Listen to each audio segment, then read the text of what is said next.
Telmani, your Teen Talk show host from SpringNectar TV. and welcome to TeenTalk, a talk show where I interview extraordinary teens and learn more about them and their accomplishments. Today, I'm going to be interviewing Gurnoor Kaur Suri, a teenager from New Delhi who advocates for women's rights. Hi, Gurnoor, how are you? Hi, Ahana. Thank you so much for having me here. I'm humbled. I'm so glad you could take the time out of your day to show up. Would you like to tell me a little bit about yourself before we get started? Anything you'd like to share? Absolutely. Hi, everyone. I hope everyone is keeping safe and doing well amidst this pandemic. Like Ahana mentioned, my name is Gurnoor Kaur Suri. I'm currently 16 years old. I'm a senior at high school, and I'm residing in New Delhi from India. Most of my journey has kind of been towards social activism. So I'm inclined towards speaking up for people's rights, and especially feminism. Apart from that, I'm also going to be a published researcher very soon. I'm into researching as such. And I'm also a writer. So I have my own blog, I make poems, I draft things that really matter to me. And as per my future, I want to pursue all sorts of things in humanities, be it philosophy, political science, even psychology for that matter. Just a brief insight into what I am and who I am. It's amazing. And so can you talk a little bit more about your blog, what work you've done there and what you share on that blog? Right. So Ahana, the blog is called Summoning Gales. I've been partnering with my sister, working on that blog. It's a culmination of poetry, calligraphy, photography, all of these aspects I think I'm just instinctively into. The major component of that is actually about midnight thoughts. So I write about things that really occur to me out of nowhere, very abruptly, and things that really matter to me as a person. For example, I recently wrote about this one poem which was just talking about the whole idea of regrets, how we perceive things in a certain way, even though maybe we wish we could do the opposite of it, about making mistakes, all of that. And also because I'm a writer, I love to write in a way that is devoid of the grammatical notions that we have in society today. It could be just using maybe certain pronouns or certain words that connect sentences together. And also because I feel like the Indian reader block now, the cohort of readers in India, they're not really open towards the whole aspect of writing in a way that connects unconventional thoughts to pen matter. I was not able to look for platforms where I could properly encapsulate my art for writing maybe concisely or about metaphors. And I was able to create my own platform for that. And now it's a community. So we're all people who are working towards artistic forms. We're combining all sorts of arts, photography, all of that, without, of course, being professionals in that. But I just write what comes to my mind and I just encapsulate it into words. That's amazing. Yeah. And you were saying that you use, that you're doing this because you don't find a lot of ways to express your unconventional thoughts. And I'm assuming that one of those thoughts is definitely your strong stance on menstrual rights, right? And Definitely. if that's one of them, can you just talk about how you used that platform to expand your talk on menstrual rights and just feminism in general? Mm-hmm. Okay, so Hannah, the blog is mostly about philosophical ideas of life, how maybe we could live the life in a certain way. Again, unconventional. And talking about unconventional, the first thing that comes to mind is, of course, menstrual hygiene. Something I've been working towards for so long now. And it is absolutely unconventional in India and also certain parts of the world apart from our country as well. I definitely have been writing about feminism as such. I believe all of the ideas I pen down, it's all about feminism. And feminism as a word means so much to me because it's something that just apart from just being a word, I think it's actually a lot about the feeling, the emotion, the way of living, which I try to pen down with my writing. So I don't write something particularly with feminism or associated with menstrual hygiene, but all that I write is somewhat or the other connected with the whole idea of feminist livelihood, how we should live as a feminist. So it's all a part of it. And of course, I really can't imagine my life or anybody's life without the whole idea of feminism being entrenched into that. Yeah, and I mean, I guess that just brings me right into the next point, which is, as an advocate for feminism, it's really, really hard, especially I know in India where things are, it's really hard to be an advocate for feminism in today's current society, which is honestly mind-boggling. You'd think by the 21st century we'd have some progress, but Hmm? but can you just explain why you felt such a strong connection with feminism and why you decided to just like jump right in and like help as much as you can, which is so commendable? I think I began during my, I think, the second or third grade, which was the first time I read about feminism. And coming from a society like mine, my environment, I have personally witnessed things like abuse, harassment. I've seen it very closely. Um, I think it's just a lot about your instinct. For me, my instinct matters the most. So I just picked up a book. I used the web sources, but before I actually got interested into the whole art of feminism, before I saw and read about these blog sites and on the blog, I actually think that just the way we perceive the world around us and how it functions. For me, I remember when I was very young. For me. A female was a person working at home, and there was nothing apart from that she could do. So these just notions got really rationalized and dissected when I first read about feminism. And I was so curious because from the very beginning, I wanted to ask questions about why certain things happen. And those questions kind of took a very major form of feminism and questioning the gender patriarchy or gender norms or patterns of survival and why certain things happen the way they do. And when I read about something like a school of thought questioning these basic ideas of livelihood, I thought there's something else that I could read and indulge more in. And there's also why I sort of started about advocating about women's rights and feminism. Yeah. And I guess that also just takes me right into the journey that I know that, especially as someone who's advocating for something so strongly, the journey is going to be, rigorous and tiring. And honestly, a lot of people might give up in the middle of the journey. So can you talk about, can you just like go through your journey and talk about your experiences and how what you've done has helped other people and just, I guess, encompassing everything? Of course. Like you just mentioned, Ahana, about giving up. I don't think I've ever wanted to give up something so frequently in the journey. So giving up, losing hope is just a part of the game. That's what I believe now, and I firmly believe in that as well. Starting off, I think the first time I read about feminism was back in second or third grade. I was about 7 years old. And after that, it was a very slow, gradual journey. And the first time I talked about feminism on a local platform like my classroom, I think it was in fifth or sixth grade. Um, I was actually heard with, I was packed with these sort of judgments, especially from men in the classroom, because we were so young back then. We didn't know what this meant. And I was the first person. I was also a very confident person back then. I just picked up my placard and like, okay, I want to speak about this topic. And I think it never stopped after that. It just talking about this. I don't think I've ever wanted to go beyond my local platform.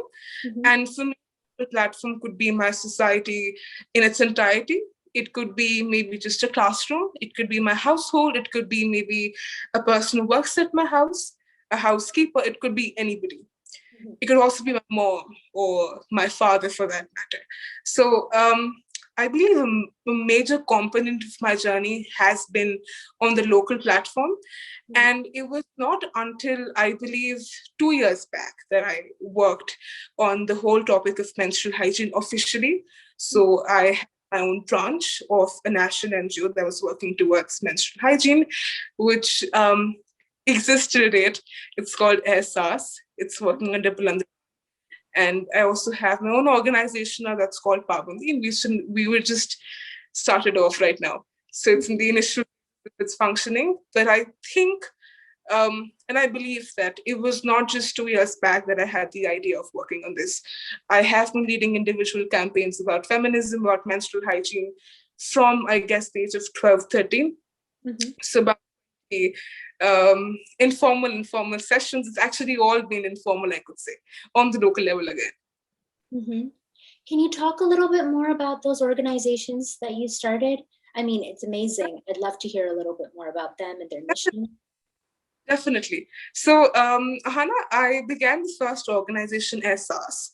It was actually a part of a nationally reputed NGO in India. It's called Blunder. And I met the founder of the NGO. In fact, she's also not too elder to me. She's just, I think, 19 years old now. And it was in the rural parts of India. And I happened to kind of come through and just go through the whole idea of what they were working for. She came to my school, we were talking, and then we just partnered for this small initiative, and that actually soared beyond our own expectations. What just began off with an idea with a timeline, it actually formed something into a full registered NGO now. But I think the most important component of my journey has been my role as an individual activist. I've really worked into being a person who's advocating for these rights, and also because I personally think that what you speak for yourself, the moment you open your mouth, you tell the world what you believe in. And because I believe in that so firmly, and in India and other parts of the world, to be able to find people of my age working on the same cause is not a very easy job. Mm-hmm. So progressing from that, from an individual activist, I was able to work with people. And Ahana, my team in SRS, I was the youngest there. And I was the founding member, and I was also the active head for about 1 year there. Mm-hmm. So I was working with people who were as old as 60 or 62 when I was the youngest. I was 15 years old back then. And it was all online. Uh-huh. So we worked online. So because it was the COVID pandemic time, it was the beginning of 10th grade. I was just religiously following the whole pattern of online working. And I was also a person who was slightly technically handicapped back then, so I had to work through all of that. Then I think I walked out of the position of the active head for a bit.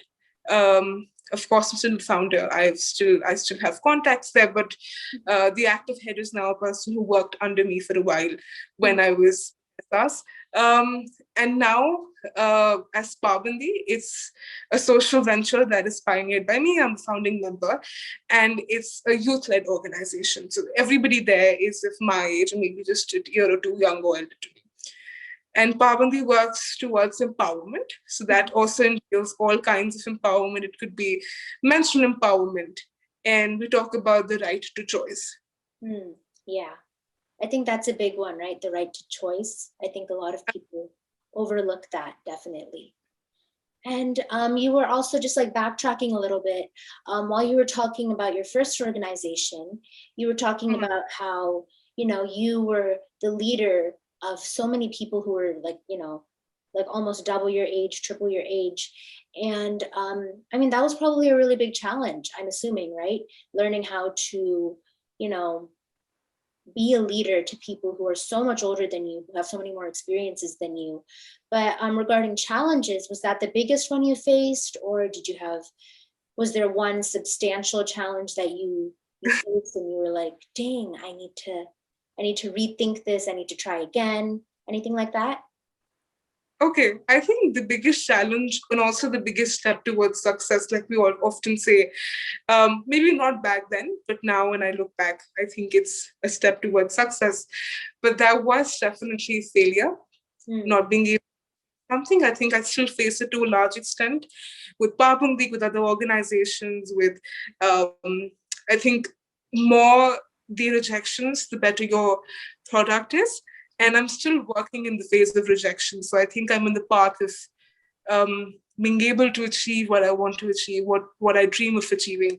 But I think one very important challenge that I faced about I faced two, I think, particularly extremely challenging phases in this journey. Was one just about a few months back. I got what you call a sciatic nerve pull. So about I think about 3-4 months back, for 1 month, I was completely paralyzed. So I was unable to get out of my bed. One of my leg was just stopped moving. There was a nerve pull in my back and my left leg. And that was also the time when Pabandi's launch was scheduled. So I had been working on that for 3 months prior to the 1 month of medical emergency. But during that month, I remember lying on my bed, I was crying because I was in so much pain. And sciatica and sciatic pain is one of the worst pains in the world I've ever felt, at least now, and I hope the last one as well. But what I faced back then, I was on my bed, I was crying for help because I was in so much pain. And the next hour, it was the launch party for Pabandi. And working with the support of two people, my mother and my sister, and cutting the cake for Pabandi's launch. So, wow. So that's so amazing that you were able to, persevere through that. yeah. Honestly, I don't know what I would have done in that situation. So just the way that you showcase so much strength during that time is just amazing. But Hannah, it's also a lot about, I remember back then, because I was so ill, I was actually after post that 1 month too, for 2 months after that 1 month, so for a total of 3 months, I was unable to walk properly. So after Pabandi's launch as well, for good 2-3 months, I was not being able to give my best to it. But also one thing I always cite to refer to my passion for change making has to be the fact that what pulled me out of that phase, that was a tremendous phase for me in terms of the psychological and physical, just the load. What pulled me out of that was actually my passion to launch Pabandi. I was so passionate and encouraged towards launching it. I did not want to give it up. And I remember battling with suicidal thoughts and thoughts that really bundled me back then. But what really, I think, pulled me out of that and saved me at that point of time was Pabandi's launch. And I fully give it the credit for that. Honestly, it's amazing. It's genuinely just, it's so empowering to hear, stories like that about women like you who are just, you persevered through so much and you guys are able to accomplish so much and we're able to bring about so much change because of people like you, and it's amazing.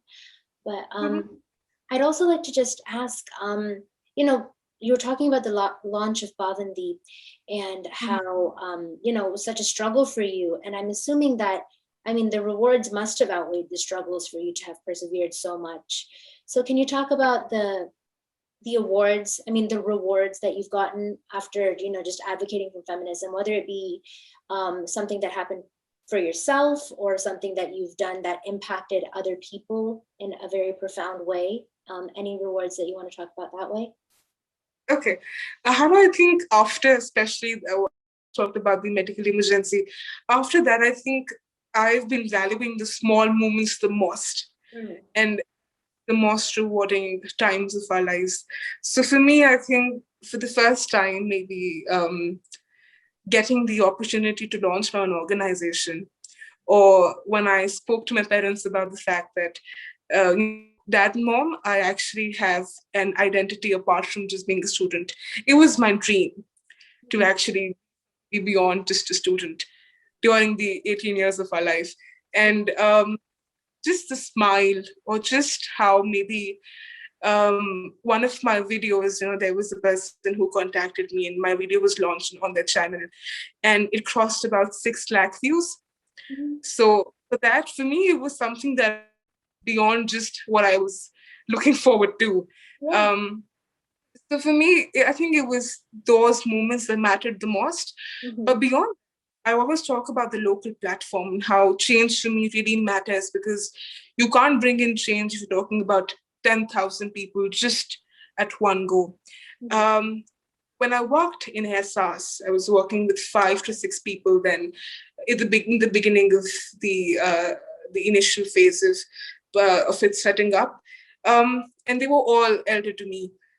The fact that I actually empowered them to a large extent, I was able to make a change in their lives. Mm-hmm. And they were men. So we had more men than women working on menstrual hygiene with us in SRs. And I was able to impact them. And now, if you speak to them, they're the most empowered people I've ever met. Yeah. And when I started off, Mm-hmm. I think it was uh, a pack of unawareness and also to a large extent ignorance. Mm. So now I was able to transform that to a certain extent. I think that's the biggest blessing I could ever count. Yeah. And I think ignorance is also just a huge part of it, right? Just Uh-huh.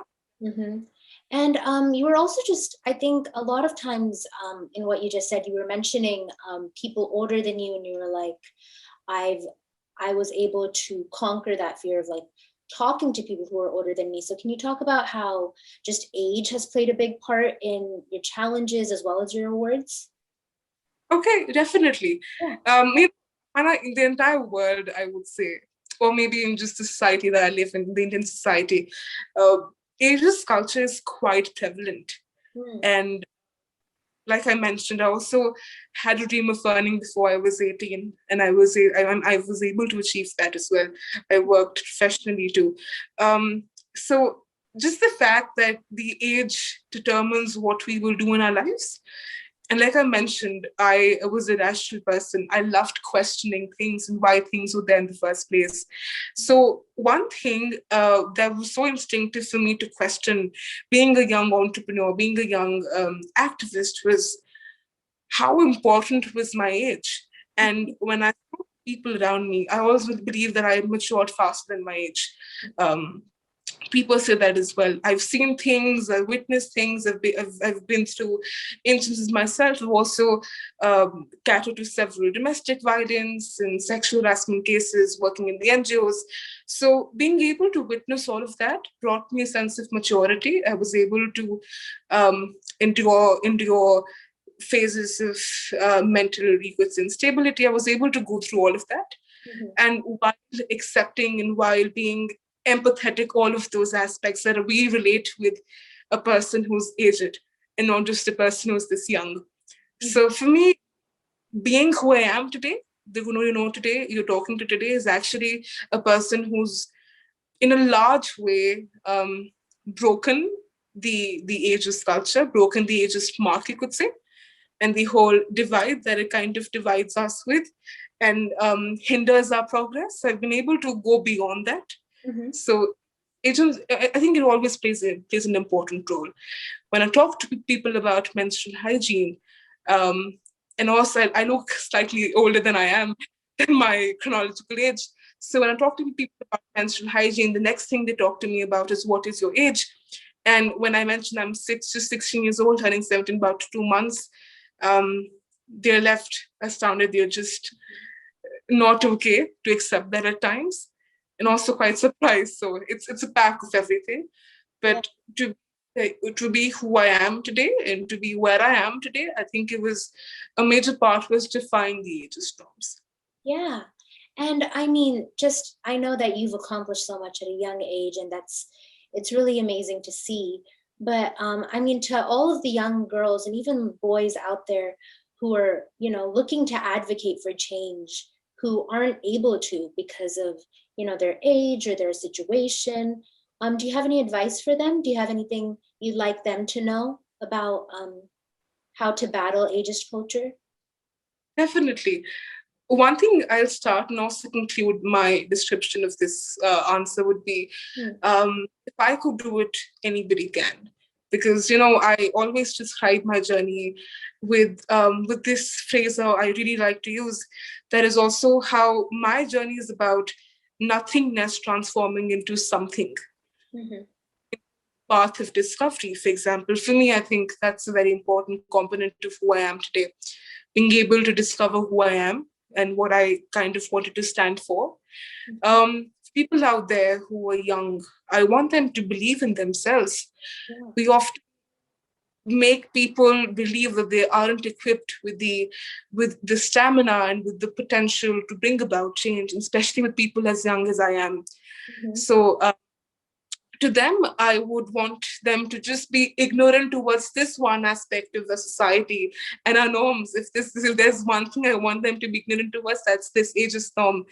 Stop believing in the fact that you don't have potential, because you could actually transform the world. And for me, I would say I've transformed my little world, the world I live in. For me, just maybe a small bubble of 10 people, Mhm. and I've transformed that. So if I do it, if maybe people like you could do it, anybody can. That's amazing. I mean, honestly, just props to you. You're just all around just an amazing person. The things that you've accomplished at such a young age, the organizations you've started, the Mhm.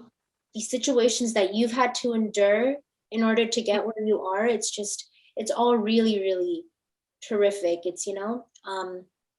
And I just think that, I mean, we've covered so much in this interview, and you've done so much separately, and it's really, really commendable. So, before we conclude the interview, do you have any last thoughts, anything you'd like to share with the Oh, audience? absolutely. One thing I'm actually working towards now with Papandi's launch, and we're working towards that as well. Of course, we have declined. I think we've just paused a little bit because of the COVID pandemic and in the COVID crisis now, the second wave in India. But one thing I would talk about is, I'll just take a moment of your time, is about empowerment Yeah. and how much that means to me and the volume it speaks to me. Empowerment is not just, I think it's a term that's just being used normally by certain people who advocate for upliftment, which is a part of empowerment. But empowerment means so much more than just upliftment. Yeah. For me, empowerment means being able to maybe make a choice of not marrying, to be able to get out of a workplace I don't like, Yeah. and actually made the choice.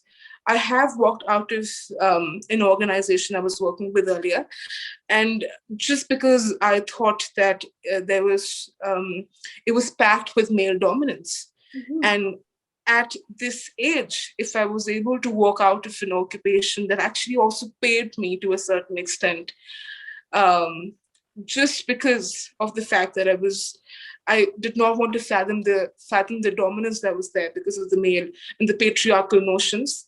Mhm. Um, for me, it was making the choice to move out. And I think if anything the world can work towards now is empowerment, because empowerment is the root cause behind each and every social evil, I could say. Mhm. And just, I think empowering is also a long process. It's a very exhausting one as well.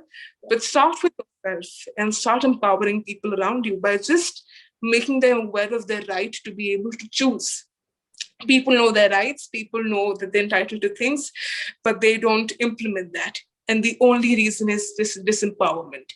The reason behind domestic violence, about literally anything I could talk about, is disempowerment. So let's work towards accepting that we have the right and that we can actually make a choice that also is unconventional to a certain extent. Yeah, I completely agree. And, just thank you so much for your words. I think they've definitely inspired every single member of our audience. So thank you so much for that. And honestly, just on behalf of Spring Nectar TV, thank you so much for your time today and just what you're doing in general. It was an absolute pleasure talking to you. And I wish you the best in your fight for women's rights and in all other Mhm. aspects of your life. So Thank you so thank much. you. I'm grateful. I'm truly honored to be here. Thank you. Wasn't that an amazing episode of Teen Talk we had just now with Gurnoor? Every week we're going to be bringing you great teens with great experiences to share with you. So stay tuned for the next episode of Teen Talk on SpringNectar TV. This is Ahana Chalamani signing off.